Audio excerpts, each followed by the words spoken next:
Le chef de l'État burkinabé vient de faire quelque chose d'absolument perturbant. Et franchement, personne ne s'y attendait. Et on va tous découvrir ce que c'est. Au Tchad, le gouvernement vient de s'exprimer d'une façon absolument inédite. Et ceci va certainement vous perturber.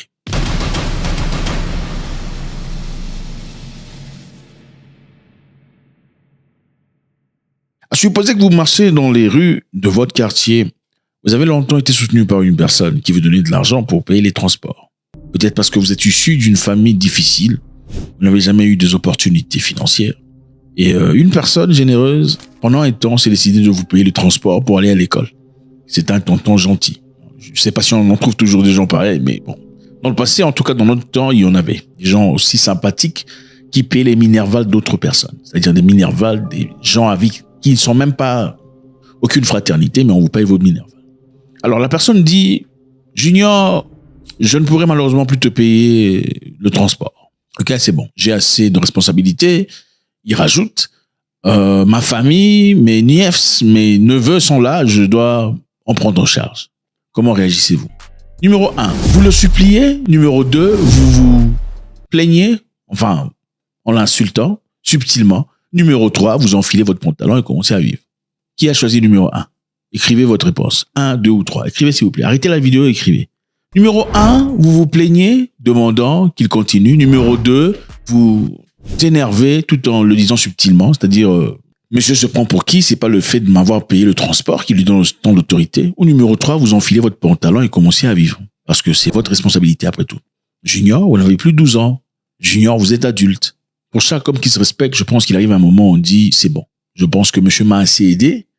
Il a été assez gentil et généreux et sympathique avec moi. Je pense qu'il est temps que je prenne charge de ma propre vie, n'est-ce pas? Un homme réel ne se plaint plus. Okay? On est reconnaissant de tout ce qu'on a fait de positif dans notre vie. Alors pour ça, on va pas se plaindre. Et pour ça, on ne dira pas de négativité. J'ai toujours été partisan de fermer sa bouche quand vous faites face à une personne qui vous a déjà aidé dans le passé. Même si vous faites de mal, vous fermez votre bouche.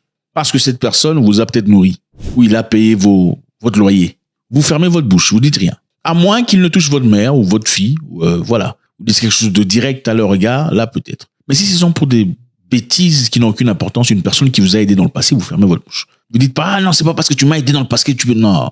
Au Tchad, il y a eu suspension, les amis, des délivrances de visas américains pour 90 jours. Donc il n'y aura pas de visa américain délivré au Tchad pour 90 jours. Aucun rendez-vous ne peut être pris à l'ambassade américaine à N'Djamena. Contrairement à ce qui s'est toujours passé dans le passé, le message a été désormais affiché sur le site de la représentation diplomatique américaine au Tchad depuis le 25 mars. Plus de visas pour les Tchadiens, personne n'ira aux États-Unis d'Amérique. Donc les États-Unis suspendent la délivrance des visas aux ressortissants tchadiens pour une durée de 90 jours. C'est ce qu'annonce le ministère tchadien des Affaires étrangères dans un communiqué de presse.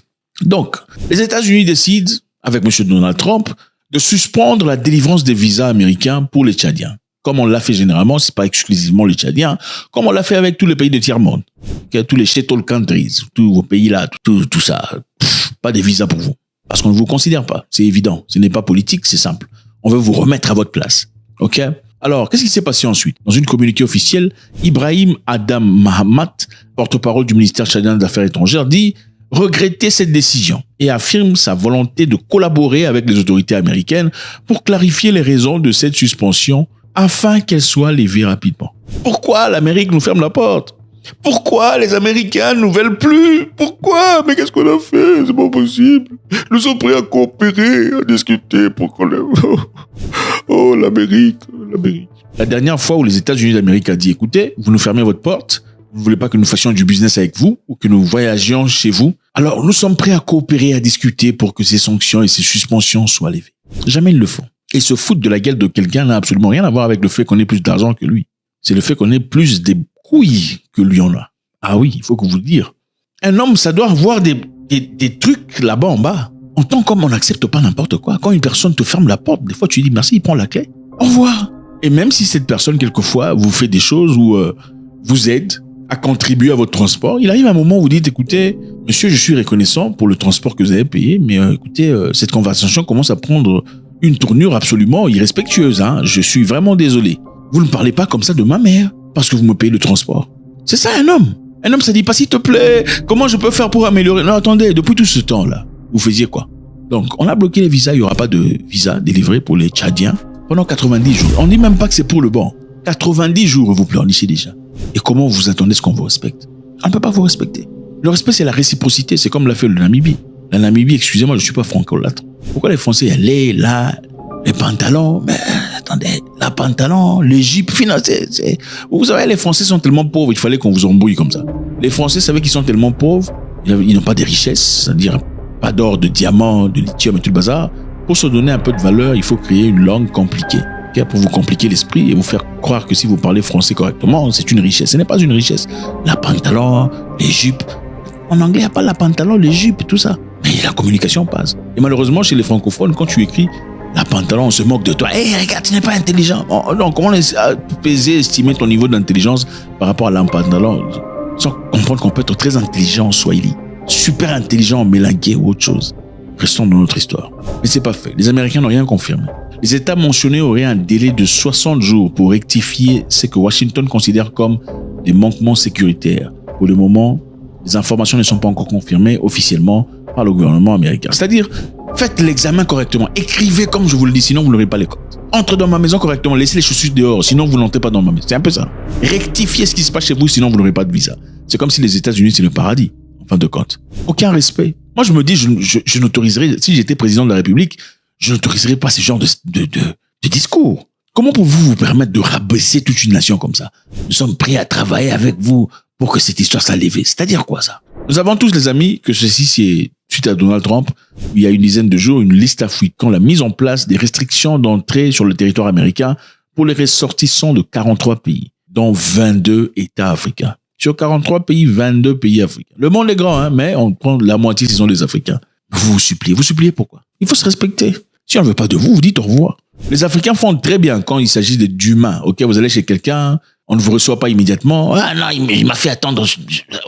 J'étais assis devant la porte pendant 30 minutes. Il ne me respecte pas. D'ailleurs, je suis venu chez lui, il me parlait même. Ça, vous faites très bien. Voilà pourquoi je ne pars plus chez lui. Voilà, vous faites très bien ça. Mais quand il s'agit d'un visa, vous pleurnichez. L'Afrique est le seul continent où les gens prient pour le visa. Je répète. L'Afrique est le seul continent où les gens prient pour le visa. Jeûne et prière. Vous allez à la montagne pour prier pour le visa. Vous priez pour le visa. Vous priez pour les mariages. Vous priez pour les voyages. C'est triste. Comment pouvez-vous gagner une guerre en tant qu'une armée si vous priez pour le visa? Non, attendez. Vous allez gagner comment? Ça commence là à l'intérieur. Si on vous donne pas le visa, on vous donne pas le visa. C'est-à-dire, améliorer chez vous. Vous êtes riche. Vous avez l'uranium. Vous avez tout le bazar. Vous priez pour le visa. Pourquoi? C'est honteux. Ibrahim Traoré. On va au Burkina Faso.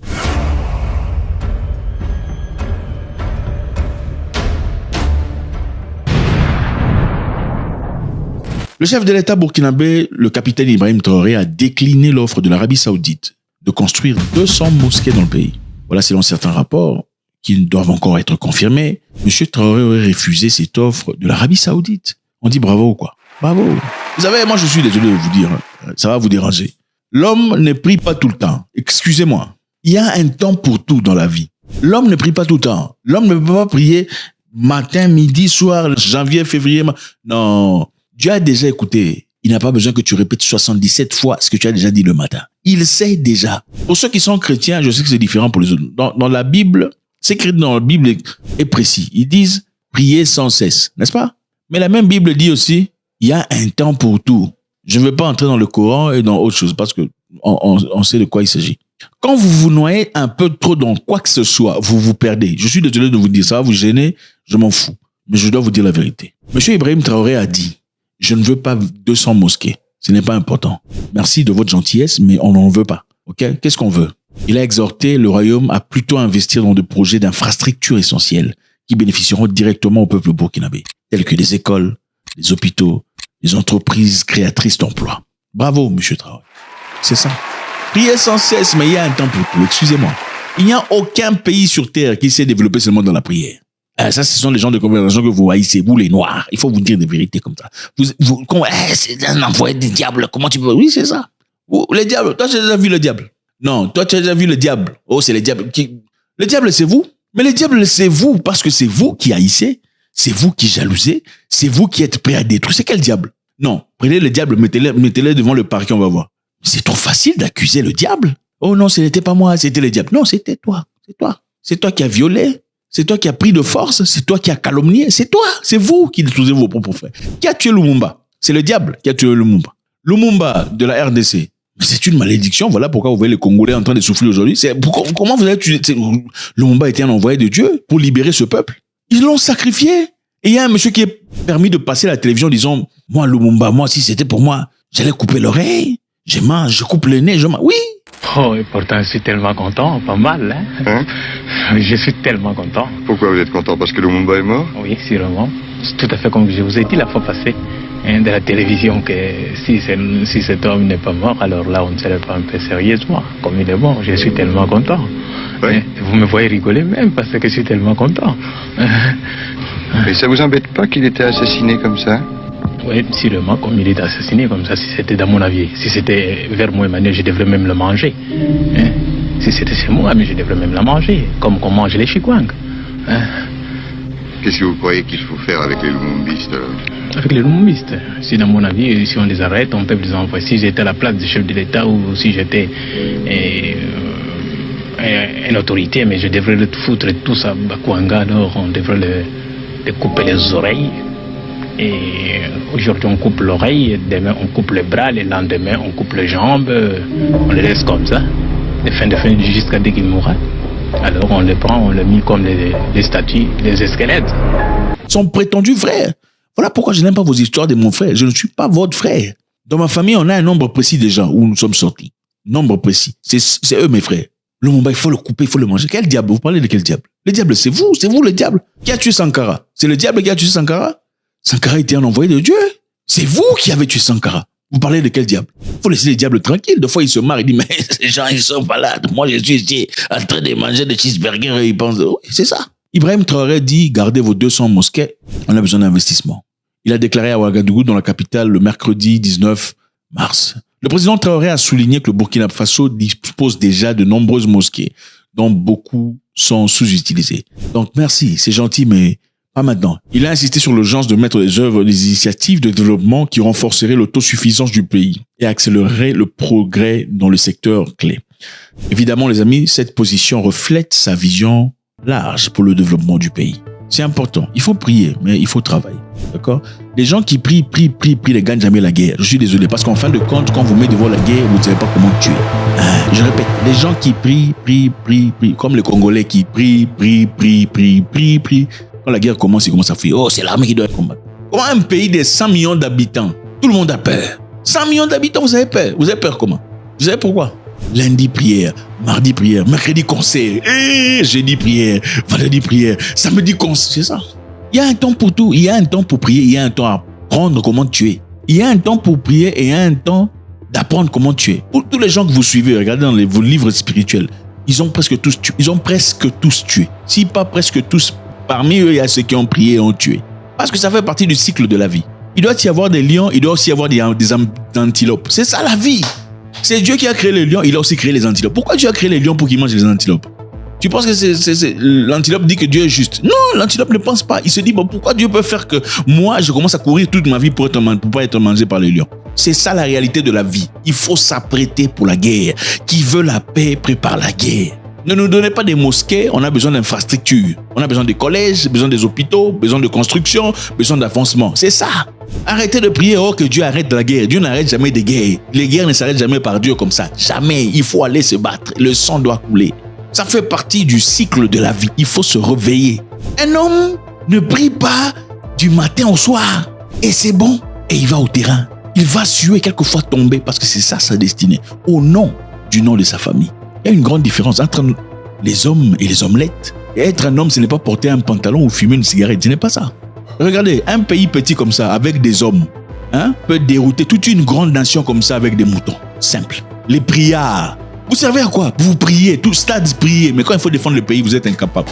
Vous servez à quoi? Mais aller au paradis, est-ce qu'il n'y a pas moyen de vous jeter dans l'eau comme ça, vous allez tous aller au paradis? Ou bien que, puisque ça c'est un péché, il n'y a pas un moyen d'entrer en jeûne et prière et de partir à travers les jeûnes et prières, comme ça vous allez au paradis. Ça sert à rien, c'est le beau. Ce sont des mangeurs inutiles. Ce sont ces gens-là que Bill Gates voulait finir. Monsieur Traoré ne veut pas ça. 37 ans d'âge. La sagesse n'a absolument rien à voir avec l'âge. Il y a des gens qui sont nés avec un grain de grandeur. Ce sont des choses qu'on ne copie pas. C'est impossible. Soit tu l'as ou tu ne l'as pas. God bless.